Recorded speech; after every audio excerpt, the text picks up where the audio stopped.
Senhorita Marshall, preparada para cumprir seus deveres de suplente? Sim, eu tô meritíssimo. Senhor Endler, próxima testemunha. Poderia dizer seu nome e experiência para os autos? Meu nome é James Warner Wallace. Sou detetive aposentado de homicídios do Condado de Los Angeles. O senhor é autor do livro O Caso do Cristianismo? Sim, eu sou.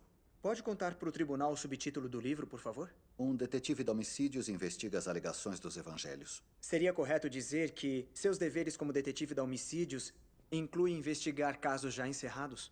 Sim, essa é a minha especialidade. A maioria deles não é resolvida com testes de DNA? Protesto. Conduzindo. O advogado está testemunhando de novo. Eu vou reformular. Desses seus casos encerrados, quantos foram solucionados através do DNA? Nenhum. Isso é popular na TV, mas nosso departamento nunca teve a chance de solucionar um caso pendente com DNA. E como esses casos são solucionados? Examinando alegações de testemunhas oculares, alegações que foram feitas muitos anos antes, mesmo que muitas vezes as testemunhas já tenham falecido. Perdoe minha ignorância, Sr. Wallace, mas como isso é possível? Nós temos algumas técnicas que usamos para testar a confiabilidade de uma testemunha, incluindo uma coisa chamada análise forense de declaração. Essa é uma disciplina com a qual examinamos as declarações de testemunhas oculares, procurando o que elas escolhem minimizar, o que elas escolhem enfatizar, o que elas omitem, como elas estendem ou encurtam o tempo. E quando examinamos esses relatos de testemunhas oculares, geralmente sabemos quem está mentindo, quem está dizendo a verdade e até quem é o culpado. E o senhor já aplicou essas técnicas fora da alçada ou do âmbito oficial?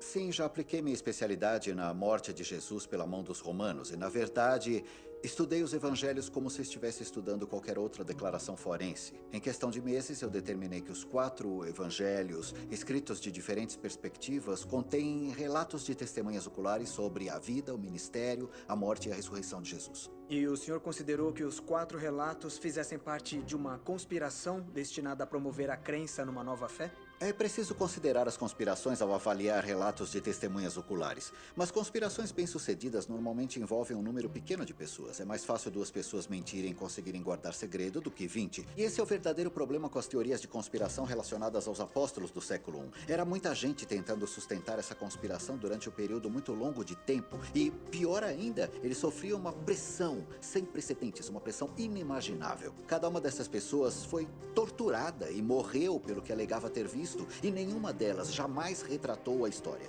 Então a ideia de ser uma conspiração do século I é simplesmente irracional. Em vez disso, o que eu vejo nos evangelhos, que eu chamo de declaração involuntária de apoio da testemunha. O que é uma declaração involuntária de apoio da testemunha? Pode me emprestar sua Bíblia? Eu vou abrir no Evangelho de Mateus para dar um exemplo.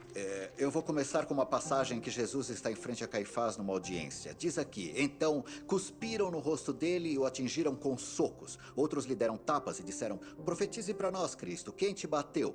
Parece um pedido muito simples, já que as pessoas que tinham batido nele estavam ali na frente. Não faz sentido, sabe? Por que seria profetizar dizer quem bateu nele? Mas só quando se lê Lucas que se obtém a resposta. Ele disse: os homens que vigiavam Jesus começaram a zombar e a bater nele. Eles o vendaram e exigiram: profetize quem te bateu. Então agora sabemos por que foi um desafio. Porque Lucas nos conta que Mateus esqueceu que ele estava vendado durante os acontecimentos. E isso é muito comum, esse tipo de apoio involuntário da testemunha que dá detalhes sobre o que a primeira testemunha esqueceu. Depois de anos examinando esses evangelhos, usando o modelo que eu uso para determinar se uma testemunha é confiável, eu concluo que os 4 evangelhos neste livro contêm relatos confiáveis das próprias palavras de Jesus. E isso inclui as declarações citadas pela senhorita Wesley na sala de aula. Certamente. Obrigado, detetive. A testemunha é sua. Detetive Wallace, não vou tentar comparar o meu conhecimento bíblico com o seu. Mas não é verdade que esses relatos dos evangelhos variam muito no que dizem? Que existem inúmeras discrepâncias entre esses relatos? Absolutamente. Mas é exatamente o que devemos esperar.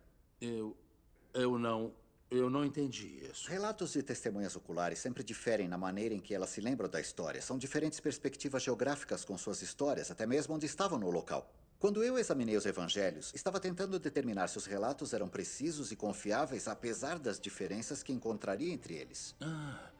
E como cristão devoto, o senhor sente que conseguiu? Sr. Kane, acho que me entendeu mal. Quando comecei o estudo, eu era um ateu devoto. Comecei a examinar os evangelhos como um cético convicto, não como um crente. Sabe, eu não fui criado num ambiente cristão, embora eu tenha uma consideração elevada pelo valor da evidência. Não sou cristão porque fui criado dessa forma ou porque esperava satisfazer alguma necessidade ou atingir algum objetivo. Eu sou cristão porque é uma verdade evidente. Quero excluir a declaração, por favor. Mantido. O júri deve ignorar as últimas observações do detetive Wallace. Sem mais perguntas. A testemunha está liberada. Obrigado, meritíssimo.